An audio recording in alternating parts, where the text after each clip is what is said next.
Amis du hack, bonsoir, bienvenue dans Les Activistes, votre podcast en les marines tous les lundis à 18h pour parler de l'actualité du premier et à jamais club de football français. Autour de la table avec moi pour cette émission, ces punchlines ciselés vous ont autant manqué que l'odeur de la salle lui a manqué. Après une préparation d'avant-saison gonflée, il revient pour la saison 2 dès ce soir. Florian est avec nous. Salut Flo. Salut à tous. N'ayant ni cellule de recrutement ni argent, alors nous aussi nous faisons appel au centre de formation. Erwan rentre avec nous pour sa première dans Les Activistes. Salut Erwan. Salut tout le monde. Au sommaire ce soir, Tiaré et la peau de chamois. Retour sur Hack Niort. Activez-vous, la rubrique des auditeurs internautes. Et Mercato, le changement, c'est pas pour maintenant. Cette émission n'est pas la nôtre, c'est la vôtre. Et ce soir, elle sera aussi celle de Didier Noto, entraîneur emblématique du hack qui, un soir de mai 1985, a remis le doyen dans l'élite du football français. Il n'hésitait pas à aller au charbon pour protéger ses joueurs. Et de tous ceux qui l'ont connu, le sentiment de droiture et de justice reste. N'hésitez pas d'ailleurs, si ce n'est déjà fait, à aller lire l'article hommage que lui a consacré Mathieu Pécaud sur sofoot.com. Tout y est parfaitement dit. Pour tout ce que vous avez fait, merci Attila, ce numéro vous est dédié. Les Activistes saison 2, c'est parti et tout de suite, Jingle Niort. Cham cham cham chamois d'or. Cham cham cham cham cham chamois d'or. Tiaré et la peau de chamois, même d'ailleurs la peau des chamois, vu que grâce à Jamal Tiaré et son doublé, le hack a enfin pu s'imposer au Stade Océane devant son public. Ça faisait bien longtemps que ce n'était pas arrivé. On va attaquer avec toi Florian tout de suite sur la composition des équipes. On sait que tu aimes bien analyser au départ les forces en présence. On va redescendre les lignes gentiment. Fofana dans les buts du classique. La défense classique aussi en fonction des circonstances avec Mbemba à droite qui est conforté. Ça, c'est peut-être juste le seul point où on pourrait s'interroger. Sanganté et Touré en charnière centrale, ça fait le travail. Il n'y a pas de souci. Meras de retour. Et ensuite, donc, Lecal toujours dans son poste. Richardson et Bas titulaire. Ça, c'était la surprise du chef. Cornet et Tiaré sur les ailes et Boutaïb en attaque. Florian, sur ce que tu as vu au niveau de la composition des équipes, on aurait presque pu croire finalement, vu que Bas rentrait pas mal à gauche ces derniers temps, qu'il aurait pris du poste pour Bonnet. Et au final, il y a eu un petit changement du chef. Qu'est-ce que tu en as pensé ? Pour ne pas avoir beaucoup vu de matchs depuis le début de saison, les petits jeunes, la plupart, je ne les connaissais pas. J'ai vu que le match contre Sochaux. Et du coup, quand j'ai vu la compo, la charnière, j'avais entendu des échos que c'était plutôt positif. Mbemba, quand la première fois que je l'ai vu sur le côté, je me suis dit qu'est-ce qui se passe. Mais c'est vrai que depuis le début de saison, il est plutôt correct sur son côté. En tout cas, toujours mieux que le milieu de terrain de la saison dernière. Ensuite, pour Bas, oui, agréablement surpris. Je m'attendais pas du tout à le voir au milieu de terrain. Je m'attendais, comme tu le dis, plus sur un côté. Tiaré sur un côté, pareil, ça m'a un petit peu étonné.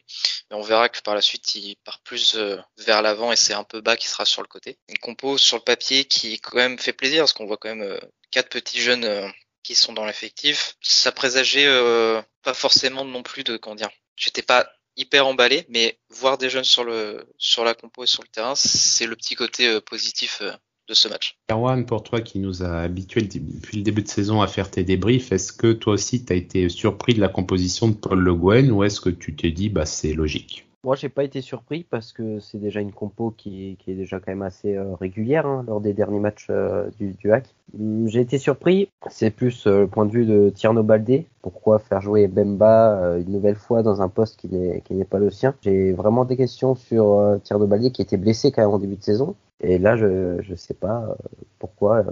Il est rentré, il a joué 1 minute 30, mais c'est quand même bizarre qu'il n'est pas parti titulaire, que c'est son poste habituel. Ah oui, on peut s'étonner, ouais, c'est effectivement la question se pose, étant donné qu'on nous insiste sur le fait qu'il faut des fois des recrues, donc prendre des jeunes en prêt pour qu'au final ne pas les faire jouer quand ils sont aptes, c'est une question peut-être qui viendra, mais on sait aussi à quel point Paul Le Guen peut être fidèle à certains joueurs. On a eu par le passé Jean-Pascal Fontaine, là en ce moment il y a Nolan Mbemba qui il a peut-être pas envie de le sortir tout de suite pour je ne sais quelle raison, peut-être pour pas le perdre, étant donné qu'au milieu de terrain il sait qu'il y aura beaucoup trop de concurrence cette saison. On verra ce que ça donnera. Partons sur le match, messieurs. Moi j'ai trouvé que le premier quart d'heure était très pépère, très tranquille. On a même vu Alioui s'échauffer au bout de 20 minutes. On s'est dit, tiens, il va peut-être y avoir à nouveau du changement à la mi-temps comme il y a eu la semaine précédente à Rodez. Et par la suite, le match a été équilibré, mais avec beaucoup de maladresse. Et on en arrive à la 38e avec ce but de Jamal Thiaré qui vient mettre le couvercle sur la casserole après une frappe de Boutaïb qui a été détournée par le gardien. Erwan, on va rester avec toi. La première mi-temps, qu'est-ce que tu en as pensé dans l'ensemble ? Assez brouillon dans le jeu. J'ai pas trouvé un hack extraordinaire, mais c'est vrai que bon, le but il arrive à la 37e minute, c'est ça. Donc c'est quand même assez tard. Après bon, on marque et tant mieux juste avant la mi-temps. Donc c'est plutôt bien. On a réussi la première période avec le but, etc., etc. Mais dans le terme du jeu, j'ai pas trouvé un jeu extraordinaire. Je trouve qu'il y avait quand même un petit manque. Je sais pas, quelque chose, il manque une petite étincelle. Le hack me fait pas kiffer dans ces matchs. Je trouve qu'on est trop brouillon. Florian, tu l'as dit précédemment, c'était un de tes premiers matchs que tu voyais après Sochaux. Alors qu'est-ce que tu as pensé de ce hack version 2021-2022 avec tes yeux ? Un début de match PPR, on dirait un petit round d'observation. Toutefois, j'ai eu quand même une petite frayeur sur un centre niortais, mais le joueur niortais, il a complètement dévissé. Au lieu de frapper, ça a fait une passe à son collègue qui était excentré. C'était pas folichon à voir, mais après, je me dis, c'est un début de match. À la maison, on sait que le Havre n'est pas très chaud pour faire le jeu. On verra avec la possession, évidemment. C'était solide, pas de prise de risque. C'était vraiment un petit round d'observation. Après, le but de Jamal, alors, quand il y a un but, on dit soit félicitations à l'attaque, soit erreur de la défense. Boutaïb part vraiment à la limite du hors-jeu. Pour moi-même, je pensais qu'il y avait hors-jeu. Par contre, énorme erreur de la défense de Niort. Parce que laisser un Boutaïb seul entre deux défenseurs à la limite du hors-jeu. Bon, il frappe sur le gardien a fait ce qu'il fallait, mais Thiaré était là juste derrière pour la mettre au fond. Bah, ça fait plaisir pour Thiaré parce que on sait ce qui s'est passé l'année dernière. J'étais un des premiers à lui taper dessus. Là, il était bien positionné au bon moment. Bon, après, le but était vide, il l'a mis, tant mieux. Et ça, c'est bien de voir un renard des surfaces et pas se dire, bon, bah, Boutaïb est en seul en face à face. Allez, il va marquer, c'est bon. Non, c'est bien d'être à l'affût parce qu'on sait jamais. Et là, il a réussi à récupérer le ballon. Et il nous met très bien dans cette première mi-temps qui a, en termes de possession, été à l'avantage de Niort, du 60-40 environ. Après, tout ce qui est niveau stats, c'était équilibré, que ce soit en frappe cadrée, en passe. Je vais pas dire qu'on s'en sort bien, mais c'est une énorme erreur pour moi de Niort qui nous permet d'être devant à la pause. Ouais, bah, c'est comme tu dis, c'est bien pour Thiaré parce que même depuis le début de la saison, on l'a vu, il avait beaucoup d'hésitations, même encore contre Paris FC, il y a eu des contrôles approximatifs et qui ont fait qu'il n'a pas pu avoir des grosses occasions comme il aurait dû en avoir. Et une présence qu'on sentait plus émoussée qu'avait. Ce que j'ai dit, ça avait un petit côté vase communicant entre Boutaïb et lui. À mesure que Boutaïb montait, lui commençait à descendre. Donc c'est bien qu'il se soit remis dans le bain samedi soir. Et donc on en arrive à 1-0 à la mi-temps. On est content, ça se passe bien. La réentame de deuxième mi-temps est plutôt bonne aussi avec la vraie, avec un Amir Richardson toujours aussi fort. Moi je dis, pour moi c'est pour le moment avec Fofana, c'est sûrement les deux meilleurs joueurs de ce début de saison. Et 56e minute, but à nouveau de Jamal sur un corner de Cornet qu'on n'avait pas énormément vu d'ici là et qui fait une bonne passe à nouveau sur coup de pied arrêté, suite là aussi à une frappe déviée, mais là d'Abdoulaba qui avait donné le corner. Erwan, cette entame qui commence bien, 2-0 dans l'heure de jeu, on se dit ça y est, c'est parti, ça va être pépère jusqu'au fond et on va pouvoir peut-être enfin assister à une victoire par plus de 2 buts d'écart qu'on attend depuis presque 2 ans au Stade Océane. Ah ben au moment où on menait 2-0, au moment que le Hack fait le break dans ce match, j'étais un petit peu optimiste à ce qu'il y ait une petite raclée pour le Hack, un petit 3-4-0. Je me dis Niort va peut-être s'effondrer. Je pense que l'Hack peut faire l'écart à ce moment-là du match. Et puis on sait ce qui s'est passé. 6 minutes après, égalisation sur une frappe de loin, un peu bizarre. Réduction de l'écart. C'est vrai que la frappe aurait pu compter double tellement elle était jolie, mais bon, ça fait qu'un pion quand même pour Niort. Ah oui. Bon. Oui, effectivement, la réduction d'écart du coup pour Niort, et donc c'est vrai que après le Hack se met un petit peu en danger quoi pour la fin du match. C'est vrai qu'on aurait pu faire l'écart et puis après on a su gérer, mais on aurait pu se mettre en danger. Oh, t'es jamais à l'abri effectivement de prendre un but à la con qui te fait jeter tout ce que t'as vu jusqu'au bout. Flo, pour toi, toi aussi, est-ce que t'as eu un petit peu les fesses qu'on fait bravo après l'égalisation? Enfin, après, tu vois, aussi, Ouais, tu vois, c'est grave ça. Parce que on a eu tellement peur que le scénario se reproduise face à ça. Et est-ce qu'au final, t'as eu peur ou c'était plutôt bon, ça va aller, ça va aller quand même? Non, j'ai totalement flippé. Déjà, je voulais revenir sur le but parce que je le trouve magnifique, le but de Thierry. Mettre un ballon coupé au premier poteau qui lobe le gardien un petit filet. Moi qui suis moqué de lui l'année dernière quand il avait mis un but de l'épaule sur un corner, là je tiens à féliciter parce que franchement, des têtes comme ça, j'en ai pas vu beaucoup. Le but de Niort, j'ai crié, j'ai énervé parce que laisser un mec tout seul à 25 mètres, je vois deux défenseurs qui reculent, je vois Victor qui essaie d'aller dessus mais trop tard. Tu le laisses frapper, après la frappe elle est super bien placée, on peut pas, enfin Fofana là, à moins de s'appeler Neuer et pouvoir plonger très très vite, c'est impossible. Non, là c'est Donc, Thomas Price qu'il faut s'appeler pour l'arrêter. Ouais. C'est votre nom. Donc ouais non mais c'est la spéciale à vrai, c'est on a marqué d'habitude c'est quand on marque un but mais là quand on marque deux buts, relâchement, on s'en prend un, ensuite ça continue. Et je regardais le match avec un ami et je lui disais oh non je la vois arriver celle-là. Je fais tellement l'habitude d'être devant, se relâcher, se faire remonter sur des trucs à la con. Et juste après le but de René, je crois qu'il s'appelle le joueur de René, ouais. Et je vois un débordement, enfin ça passait tellement facilement sur le côté droit. Je vois un Niortais seul entrée de surface. Son collègue, je crois qu'il l'a pas vu. Il fait une passe au centre alors que l'autre il est tout seul à l'entrée. S'il lui met, je pense que ça peut finir au fond. Et c'est là où je me dis, ça, tu fais ça en Ligue 1, mais c'est mort. C'est le gars, il reçoit la balle, l'autre il met une praline et c'est fini quoi. Et t'avais 2-2, tu te prends 2 buts en même pas 10 minutes. Et tout ce que t'as fait depuis le début de match a été mis à la poubelle. Mais après les changements que Polo a fait, ça a rendu l'équipe un peu plus calme. Alors on a mis de sacrés taquets. Félicitations à l'arbitre que j'ai vu sur Twitter, c'était magnifique. À chaque fois qu'un Niortais crie, il y a jaune. C'est pas totalement faux. Mais l'entrée je crois il y a de Bonnet et je crois de Alioui, ça a permis un peu de calmer le jeu, donc ça a fait du bien. Ensuite la défense est redevenue un peu plus sereine parce que c'est vrai qu'on a pris l'eau sur 10 bonnes minutes. Et enfin le petit bonbon, la petite cerise sur le gâteau, c'est quand même cette action de bas au milieu de terrain là. Le festival, j'ai vu. Ah, Souvenez-vous Zidane face au Brésil en 2006, bah c'est à peu près ça. Voilà, c'est le récital du maestro. Je me suis levé de ma chaise au deuxième dribble là, et quand j'ai vu qu'il met le grand bond et que l'arbitre, alors là ça va être mon petit coup de gueule, l'arbitre ne se pousse pas du tout. Je trouve ça, mais il fait ce qu'on appelle au basket, on appelle ça un écran. Ah, il s'est pas poussé. J'ai montré ça à quelqu'un qui n'a pas vu le match. Il fait mais il fait quoi l'arbitre? Je fais bah merci de ta réponse parce que franchement t'as un joueur, il élimine 3 joueurs, il tente un grand pont et t'as l'arbitre, il se dit ouais je vais pas me pousser, c'est mort. Et il arrive à la récupérer quand même. Donc non, ça c'était déjà qu'il avait fait un super match. Voir ça m'a moi j'ai fêté ça comme si c'était un but. Hein. Je me suis levé, j'ai crié, j'ai fait oh là en fait cette action, c'est un peu ce qui nous a manqué la saison dernière. Enfin pour l'instant, comme j'ai dit, moi j'ai vu que 2 matchs. C'est ce petit grain de folie, ce petit truc qui ne peut-être servira à rien dans un match, parce que là c'est au milieu de terrain. Mais qui te donne au moins et qui te donne l'intérêt de regarder le match, chose qu'on n'a pas eu ou que très rarement la saison dernière. On en appelait de nos vœux dans les activistes, mais faites-nous qu'on s'emmerde pas, on veut juste pouvoir se lever de notre chaise de temps en temps.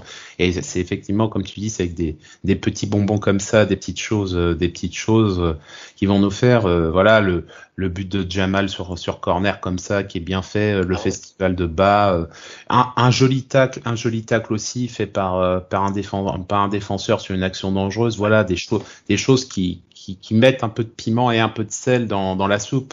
Et là, c'est vrai que avec quelque chose comme ça, bah oui, c'est bon. Alors forcément, en plus en Ligue 2, t'as des mecs comme ça, tu sais que tu vas pas en profiter des années et des années. Bah, profitons-en justement de ces petites sucreries et ce sera très bien comme ça. Ça va nous permettre de voir l'avenir avec un peu plus de plaisir que ce qu'on a pu voir avec ça.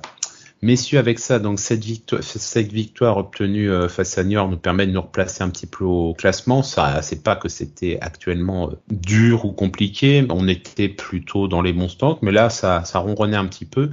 On est actuellement 7e au classement, 2 victoires, 2 nuls, 1 défaite, et surtout dans les statistiques, toi qui aimes bien ça Florian, il y avait jusqu'à samedi soir un seul match seulement, on avait pris des buts. Au final, on a une défense qui tient plutôt bien la route, alors que comme je disais, c'était une défense expérimentale MacGyver avec beaucoup de nouveaux qui rentrent, et peut-être que certains qui étaient titulaires l'an passé vont devoir travailler plus qu'il ne faut pour pouvoir retrouver leur place de titulaire à compter des prochains matchs. Bah ouais, est-ce que 5 matchs, 5 buts marqués, 3 encaissés et surtout 3 clean sheets, sachant que ce n'est pas Gorgelin dans les buts, donc pas le gardien qui normalement est titulaire. Une défense de genoux alors que Gibo et Mayembo sont pas là. Autant sur certains postes, on se pose des casse-têtes parce que c'est vide. Autant gardien défense, moi je suis Polo, je dis pas que j'aurais du mal à dormir, mais ça commencerait à me poser des questions. Alors, je pense qu'en toute honnêteté, il va remettre Gorgelin, je suppose, enfin à moins que Gorgelin fasse un match et qu'il fasse une énorme boulette, mais je pense qu'il remettra Gorgelin. Par contre, pour la défense, compliqué, hein. Enfin, je sais pas ce que vous en pensez. On va donner la parole à Erwan, parce que je t'ai vu tiquer Erwan. Est-ce que alors toi, je sais pas pourquoi, mais je sens que tu penses que Fofana, il va peut-être rester un peu plus longtemps dans la cage que prévu. Je pense effectivement que Le Guen va préférer remettre Gorgelin titulaire. Maintenant, si le choix m'appartiendrait, je mettrais Fofana. Pareil. Parce que aujourd'hui, Fofana est un joueur d'avenir qui a quand même une carrière qui lui reste quand même ouverte. Il a été honnêtement efficace, plus efficace que Gorgelin dans le passé. Je trouve que Gorgelin fait beaucoup trop d'erreurs. C'est pas un mauvais gardien, mais il fait beaucoup trop d'erreurs pour un gardien qui est quand même censé être expérimenté. Mais pour moi, Fofana, il est bon, donc tant qu'il est bon, faut le laisser titulaire. Je suis à peu près d'accord avec vous, et je crois qu'en plus les deux sont en fin de contrat à la fin de l'année. Donc est-ce que sortir Fofana maintenant, c'est le meilleur signal à envoyer alors que tu intègres des jeunes, mais d'un autre côté, ça veut dire aussi que tu te renies avec une des recrues phares de Paul Le Guen, qui a été Gorgelin. C'est quand il a signé, c'était un des pivots du recrutement.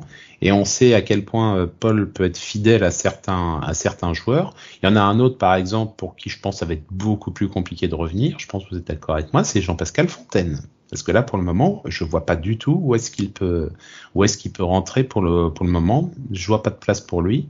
Ça promet en tout cas, quand tout le monde sera revenu, un effectif un peu plus sympathique et de beaux mots de crâne pour Paul Le Guen pour faire ses compositions d'équipe. En tout cas, nous en avons fini sur ce match. Nous allons voir maintenant vos réactions. Activez-vous, c'est parti.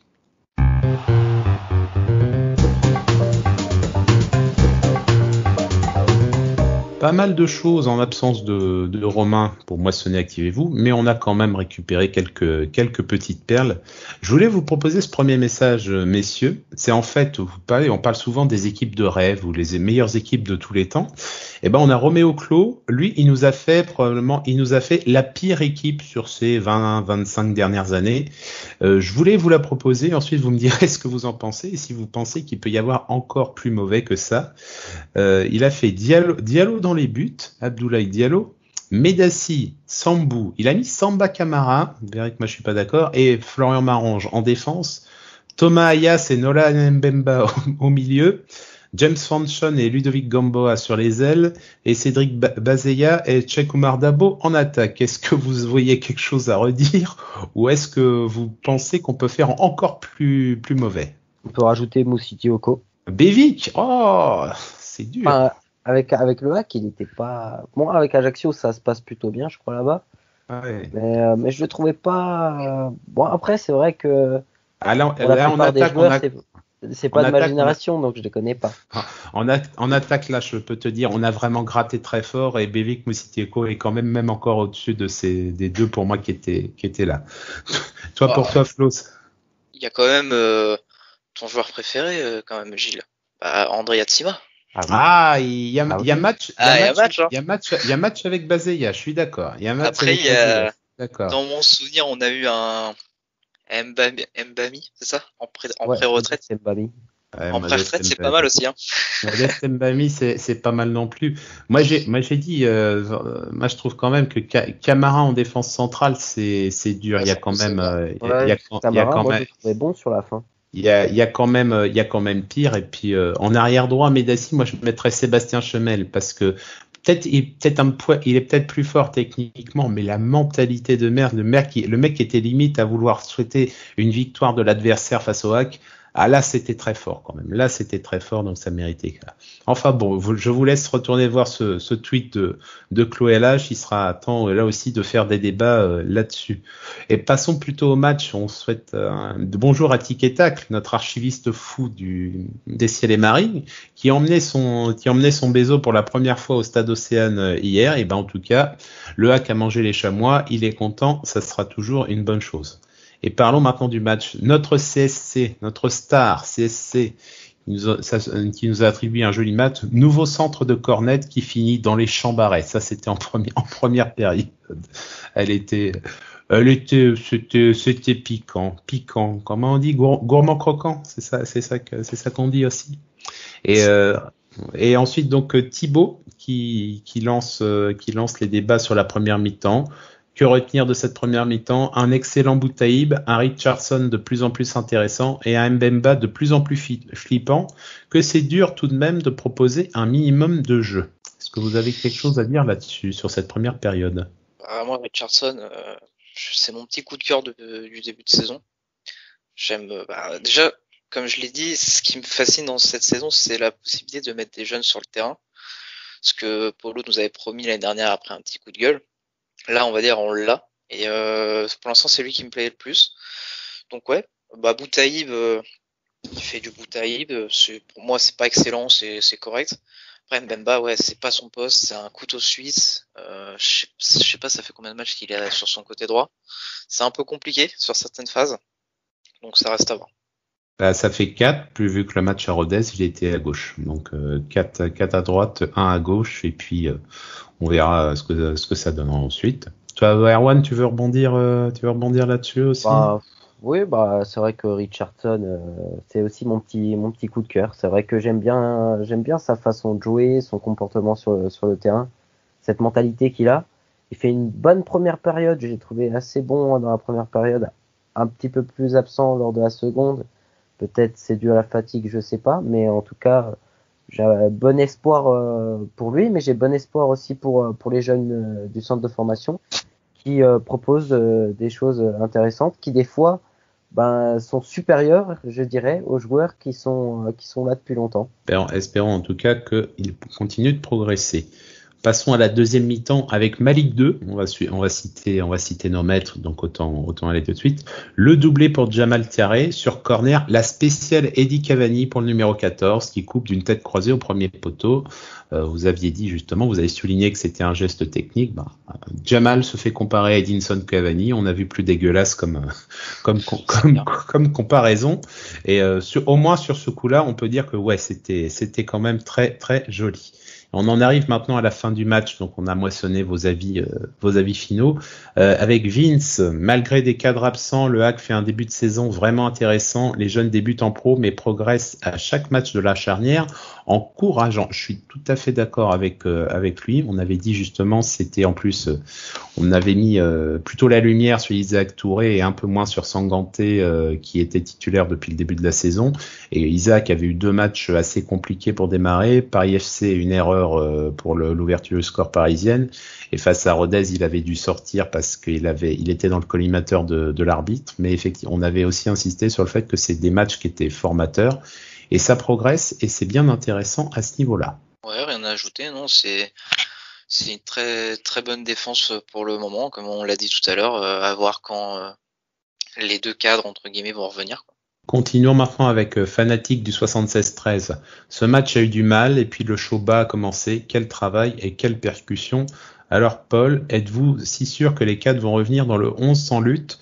Bravo à nos jeunes pousses. J'ai apprécié la sérénité de Touré et un gros encouragement à Jamal. Top 8, nous voilà.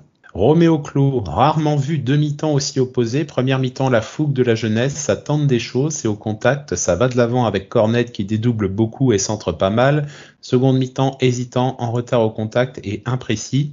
Le Cal en est le symbole, à la récup et coupe les passes en première, en retard et perdu sur le terrain en seconde. Beaucoup aimé Bas, le casseur de ligne qu'il manquait, Richardson qui ratisse pas mal et Sanganté qui prend de l'ampleur derrière et clé le plaisir des buts en live. Après, rarement vu de mi-temps aussi opposé, juste toute la saison dernière. Toute la saison dernière, on a eu des mi-temps catastrophiques et ensuite c'était bien ou l'inverse. Ouais, le deuxième mi-temps en fait, à partir du 2-0 qui arrive assez vite, c'est vrai qu'on a été beaucoup mis en retrait, on a été dominé et du coup les tacles étaient un peu en retardement et vu que quand tu mènes 2-0, tu commences à faire des fautes, l'arbitre dit ok, il casse le jeu pour couper les actions et ensuite gagner du temps, donc les cartons arrivent plus vite, donc ainsi de suite. Donc c'est vrai qu'on a l'impression que c'était un peu brouillon, mais à part cette période de 10-15 minutes après notre deuxième but, ça a été plutôt serein, sauf cette période où on se prend le but et derrière on est un petit peu sous pression. Ensuite, nous avons Sœur V3, une victoire. On a été surpris par le but niortais. La plupart des joueurs sont au niveau. Arbitrage médiocre, on n'en a pas parlé. Match haché dans les 20 dernières minutes. Je retiens le festival bas. Et à ça aussi, j'aimerais bien revenir aussi là-dessus avec vous, messieurs. L'arbitre, vous en avez pensé quoi? Parce que c'est vrai qu'on s'est dit, il y a quand même il y a quand même un petit décalage. C'est pas forcément mauvais, mais tu te dis, ouais, bof, ça sent pas le jeu, ça sent pas le jeu quand même. Oui, effectivement, je trouve qu'il sentait pas tellement le jeu. Après, j'ai pas trouvé que l'arbitre a fait des grosses erreurs, hein. Bon, je trouve, j'ai déjà vu des arbitres bien plus qui font bien plus d'erreurs que ça, hein. Pour ma part, moi, je dirais dans la moyenne, je l'ai pas trouvé complètement nul. Comme je l'ai dit, à part cette action de bas où il se pousse pas, où t'as l'impression que le gars était ailleurs. Après, pour les fautes, on connaît l'adage, hein, t'as une équipe qui mène, tu commences à faire des fautes. Comme je l'ai dit, l'arbitre il pense que c'est pour casser le jeu, pour casser les attaques, pour gagner du temps. Donc évidemment, les cartons arrivent plus vite. Il suffit que le joueur de Niort en rajoute en criant un peu. Voilà, le carton il est presque inévitable. De l'autre côté, on a eu des actions où un vrai se faisait casser en deux et il laissait jouer et l'action se poursuivait, à tort ou à raison parce que des fois on perdait le ballon, tout ça. Donc non, c'était pas un arbitrage mauvais, c'était un arbitrage de Ligue 2 en France, c'est-à-dire que c'est pas exceptionnel, mais ça fait le travail. Il n'y a pas eu de grosses erreurs d'arbitrage, de mon point de vue. Et enfin, on va conclure avec Aurel JSP. Les jeunes font du bien à voir. Par contre, Mbemba, déjà qu'il nous coûte cher pour son niveau, ce serait cool qu'il ne nous coûte pas des points dans le futur. Nolan, effectivement, il cristallise quand même beaucoup de choses, Nolan Mbemba, de par sa saison ratée l'année dernière.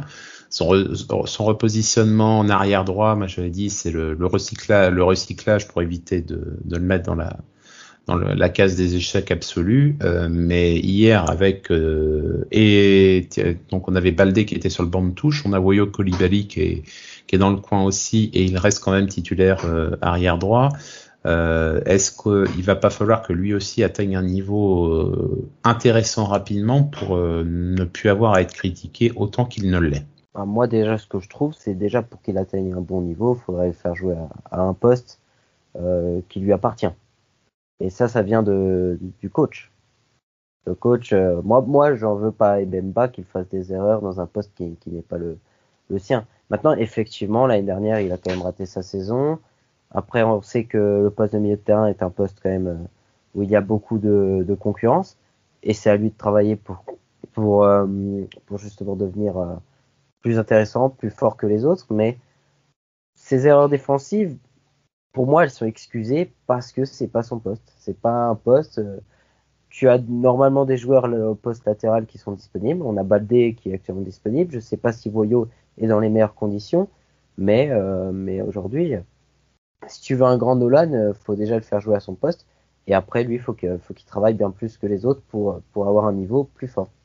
Comme tu l'as dit, c'est pas son poste. Soit Polo continue sur ce terrain-là et du coup, à force, il va avoir des automatismes et commencer à, entre guillemets, à avoir un vrai rôle de défenseur, de latéral. Et la recrue qui joue pas. Alors, est-ce que Polo veut bien le mettre dans l'effectif, qu'il soit en confiance au lieu de le jeter directement dans le bain? Il l'a fait avec les jeunes de la KV, donc je vois pas pourquoi il pourrait pas le faire avec Baldé. Après, Woyo, oui, il a été longtemps titulaire en saison dernière, et il a été remplacé par un Fontaine qui était latéral droit.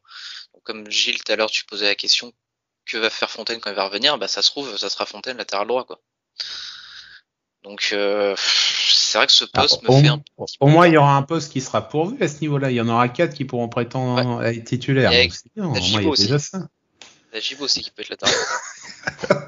Allez, on va faire une équipe. On va tous les mettre en bas à droite. Là, ce sera pas mal.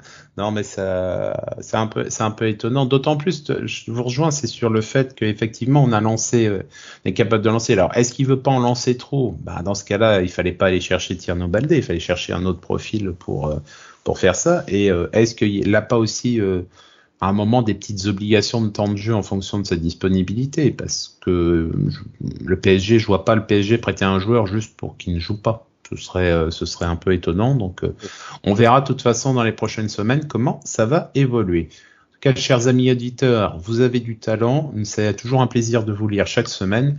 Nous allons maintenant attaquer notre dernier sujet, Mercato. C'est parti.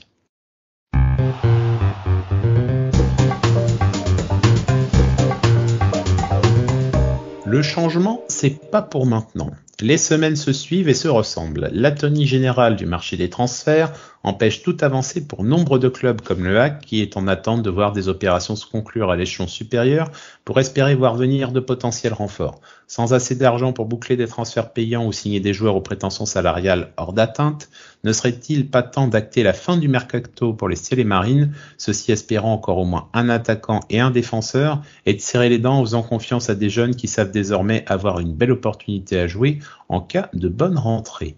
Erwan, vu que on va continuer avec toi, Mercato HAC, stop ou encore?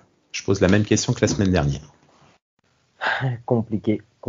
Alors, je dirais encore, faut insister. On a besoin de certains joueurs pour devenir une équipe compétitive.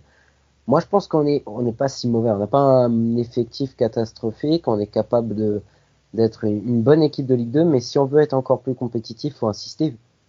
Faut essayer d'aller chercher. Alors, un attaquant, oui, mais c'est vrai que Thierry a été efficace hier et peut-être que il va prendre la confiance et l'être bien plus. Mais moi, c'est un poste qui me fait quand même un peu peur. C'est ce poste offensif. Après, dans le terme de tout ce qui est défenseur, je trouve qu'on est assez solide. Hein. On est quand même une équipe plutôt bonne.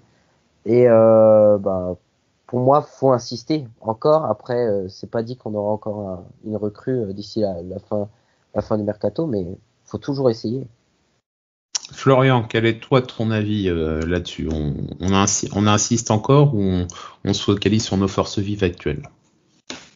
Si j'étais à la place de Polo ou un des membres du club, je dirais encore. Mais en tant que fan, il n'y a aucun signal, aucun qui nous dit qu'il va y avoir quelque chose. Et c'est même l'inverse. Parce que j'ai écouté la conférence de presse de Polo avant le match. J'ai retenu incapacité d'acheter car il cite sur le marché des transferts aujourd'hui, on n'est pas en mesure de faire des choses. Donc ça, on s'en doutait avec la situation financière de saison dernière et que on pouvait pas recruter, etc. parce qu'il y avait des pertes. Je fais OK. Ensuite, avec les prêts, il y a la fameuse phrase de oui, il y a des possibilités, mais oui si ou oui mais. Donc à mon avis, c'est soit la prétention salariale du joueur, elle peut pas être prise en compte par le Havre, soit c'est du temps de jeu. Mais comment promettre du temps de jeu si tu as un effectif qui est correct? C'est ce qui peut-être se passe avec Baldé. Donc, de ce côté-là aussi, ça me paraît compliqué. Et enfin, il finit avec s'il le faut, continuera comme ça et on fera avec les jeunes. Quand tu vois que pour l'instant, les jeunes sont limite les meilleurs joueurs, ça pousse pas non plus à aller chercher. Donc, du côté de Paul Le Guen, il y a ça. Et je sais pas si vous en avez parlé les précédentes fois. Là, je l'ai relu, la déclaration de Pierre Ventiez. Le HAC, alors, ils n'arrivent pas à recruter, car les agents considéraient l'effectif normand comme très fourni et compétent.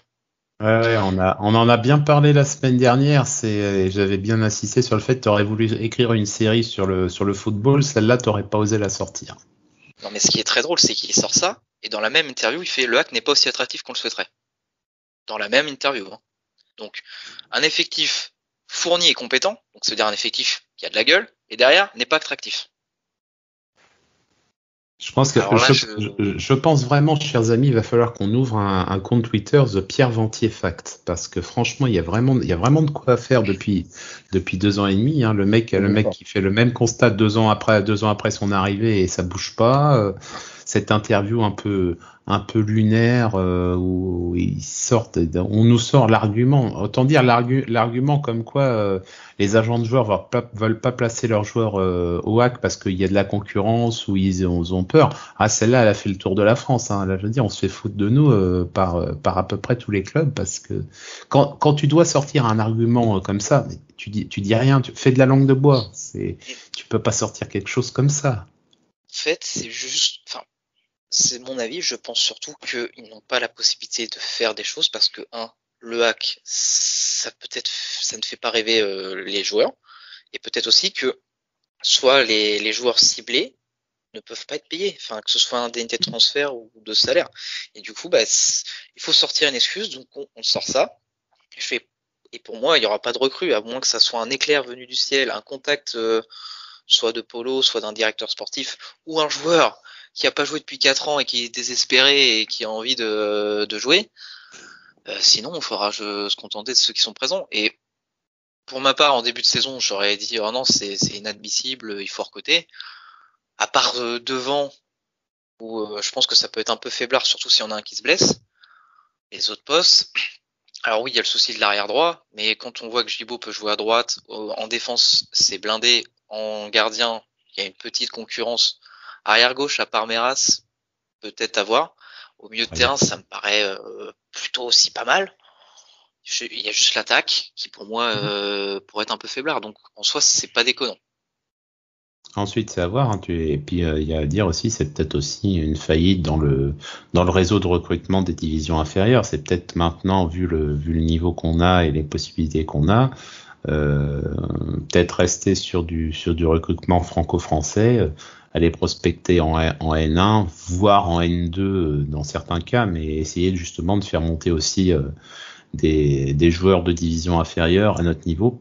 On n'a peut-être plus les moyens justement d'aller gratter au-dessus des éléments supérieurs. Faisons du recrutement en promotion de division inférieure et ça coûtera moins cher. Et il y a possibilité quand même de se déplacer pour pas trop cher pour aller voir les joueurs. Donc peut-être que le prochain axe du recrutement, ça sera ça. Et c'est fini pour ce soir, nous vous remercions de nous avoir suivis. Pour ne pas manquer nos prochaines émissions, abonnez-vous à notre chaîne YouTube, laissez-nous un pouce bleu, un commentaire et mettez la cloche afin d'être prévenu dès la sortie. Nous sommes également disponibles sur toutes les plateformes de podcast. Rejoignez-nous sur Twitter @actu_fr ainsi que sur notre site actu.fr. N'hésitez pas aussi à aller vous abonner sur les comptes Twitter de Erwan qui nous fera son débrief de match et son avant-match toutes les semaines. Nous vous souhaitons une bonne soirée, à bientôt pour le prochain numéro des Activistes et en attendant, allez le hack et allez le havre. Merci.